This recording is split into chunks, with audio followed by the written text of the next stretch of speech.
What's good? What's good? It's the one, the only, but what do I know? Boxing coming back at y'all with another one, man. I definitely had to do a video on this because I'm seeing a lot of people are pretty much upset with David Benavidez for the way David Benavidez acted in the press conference with him and Caleb Plant, which was Thursday, I believe, earlier this week.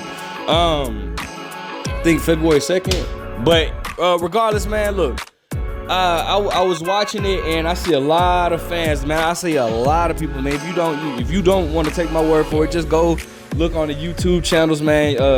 Go look at the comment sections, bro. You'll see a lot of people. I seen a lot of people say man, David Benavidez is too emotional, or I've seen people say I'm 100% Mexican, but I'm hoping Caleb Plant beats this dude because of his actions and all this type of stuff. And so I wanted to break it down. I wanted to get in touch with that a little bit, man. First and foremost, let me just state this here, bro. If in my opinion, I don't have an issue with David Benavidez, with what David Benavidez, how he acted. I don't have an issue with it because, at the end of the day, you got to remember, he's a fighter, right? He's a professional fighter, okay? Yes, he let his emotion, he might have let his emotions get the better of him, but at the end of the day, nothing transpired. Now, if he would have threw a punch at Caleb Plant, then I would have had an issue with that. Like, bro, why do you wait till y'all sign the fight for y'all to get, I would have had an issue if he would have threw a punch at Caleb Plant. But I don't have an issue with how he acted. I mean, he's a fighter, and a lot of, he's only, 25, 26 years old. He's young, but I'm not saying that makes any excuse for his actions, but David Benavidez is a respectable guy, bro. I've had, numerous encounters with him. He's a good dude. He's not he's a very respectable guy. These guys have been going back and forth for like 5 years, and yeah, maybe he allowed his emotions to get the better of him. And I'm not taking nothing away from that. I don't see nothing wrong with that. To me, I think that hypes up the fight. As long as it doesn't get out of hand and carried away, I don't see anything wrong with that. Now, the only thing I do have an issue with, first and foremost, let me just state this too. Jose Benavidez Sr. is a very good dude, bro. Like, dude is a good dude. I've had conversations with Jose Benavidez Sr. about Caleb Plant, bro. And, he was always respectful. Hey, look, he told me numerous times, hey, we respect Caleb Plant. He's a good dude. He's a good fighter and all this type of stuff. Now, but I will say this though, I don't like when trainers get involved in the actions of the fighters.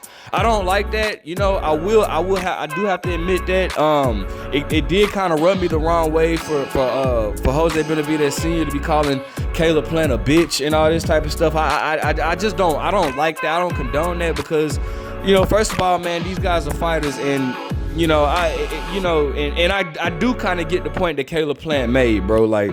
Hey, you never fought. That's why. So you don't have any type of respect for us fighters. You sitting there calling me a bitch and all this type of stuff. Like, I completely understand that what Caleb was saying, and I do have an issue with that. It reminds me of when Floyd Mayweather was fighting Robert Guerrero, right? And Ruben Guerrero got his silly ass up there and was talking about something. You like this woman beater? He's a woman beater, man. You like this woman beater? He's a woman beater. He's a woman beater, man. And I ain't like that. For one, first and foremost, and even Angel Garcia has spoke on that. He was like, bro, that man served his time for that, bro. Why are you still bringing that up, bro? Like, I feel like that is the most... I don't like when people do that, man. Like, bring up your past to try to make it seem like your past defines who you are now. So they'll try to bring up your past to rub in your face. I really don't like when people do that. For two, we didn't even have proof that Floyd hit his, I don't want to talk about that because she's passed away. Rest in peace to Josie Harris. I don't want to even get into that. But again, going back to the initial statement, I don't like when trainers do that, when trainers get involved. Like, come on, bro. Like, let the fighters get involved. You're the trainer. Just do your job as the trainer. Get your fighter prepared and then go from there. But as far as like trainers, as far as like his father, senior, just going back and forth, I did find that a little bit disrespectful. And I agree if people had an issue with that. But overall, man, listen, I don't feel like that. Look, I understand that people like the humble guy in the world, right? People like the humble guy. They like the, you know, and Caleb Plant, for one, he handled himself very, very, very, very correctly in the press conference. He handled himself very well. He was composed. A lot of people, I saw a few people say that, oh, he was scared. He had his hands in his pocket. Man, that man was not afraid. This man is a fighter. First and foremost, the fact that he put his hands in his pocket should let you know that he had no fear at all in that moment. He was relaxed. Like, when somebody like that, like, I mean, because let's not forget, bro, this dude, like, you know, and Jose Jr. is my dude. That's my guy, 100,000. But let's not forget, Caleb Plant threw a punch at Jose Jr. in the midst of Jose, his father, Ryu, and David Benavidez being there. So I don't think that Caleb Plant was afraid at all. As a matter of fact, I just think he was calm. He just, when David Benavidez stood up and all that type of stuff, Caleb Plant just simply put his hands in his pocket and was just like, all right, bro, like, I'm not finna, you know. And at first, actually, he looked at him, and I'm gonna tell you, you have to understand and know how to read body language. He didn't jump back real quick, did put his hand in his pocket. Nah, bro. When David stood up, Caleb looked at him, and then slowly stood back and just put his hand in his pocket, relaxed. Like, if he wasn't frantic, he wasn't anything, he was just relaxed, and he just looked at him. He was just like, bro, you're not gonna do, like, you know what I'm saying? Like, so, and you know, it's like when people say that they felt like Caleb was scared, bro, you guys you guys don't know how to read body language and all that, bro. David Benavidez, I feel like David Benavidez was just very overwhelmed, and that could also be it. Maybe I know for a fact Caleb wasn't letting the moment get bigger than what it was, and I know it seemed like David Benavidez was more overwhelmed, because it's like I said, these guys have been talking, going back and forth for 5 years, bro. So David probably, like, he like, David really wanted to put his hands, like, on him, but, you know, at the same time, it's like he knows he can't do it then, but maybe the moment overwhelmed him. I don't know. I mean, that's possible as well, but I just don't want this. I don't want that to you know, that can rub people the wrong way, and I understand. But I don't think that moment defines David Benavidez, bro. David Benavidez that dude is a very humble guy, very, very cool dude, bro. Very cool.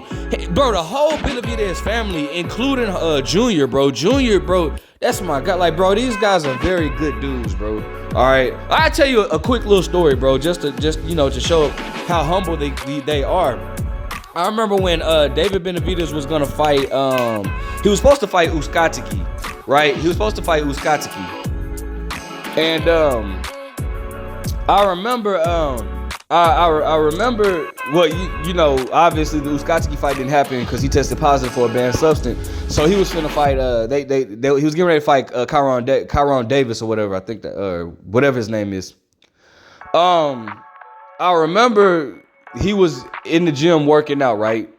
This was in downtown Phoenix, or close to it, and we were all out there because, like, they wouldn't let that. Showtime was just tripping, bro. Like, the staff up there, they just was acting like an ass, bro. Like, they was tripping, right? But it was this big door. It was a big door and it was open. Well, it was like a garage type, and it was open. And, like, you know, Showtime was interviewing him, all that type of stuff, right? And I was sitting there outside because I wanted to see him, and like, David, like, you know, like, they were interviewing him, like, David, like, you could clearly see David, and I had put my hand out, like, what's up? Like, you know, I put my hands up. He's like, you know, he saw me. He was like, oh, what's up, bro? And but again, like, Showtime wouldn't let nobody in or whatnot. So Jose Jr. and Senior and Ryo pulled up. Ryo pulled up in the Corvette. Jose Jr. Matter of fact, I think Senior was with Ryo, and Jose Jr.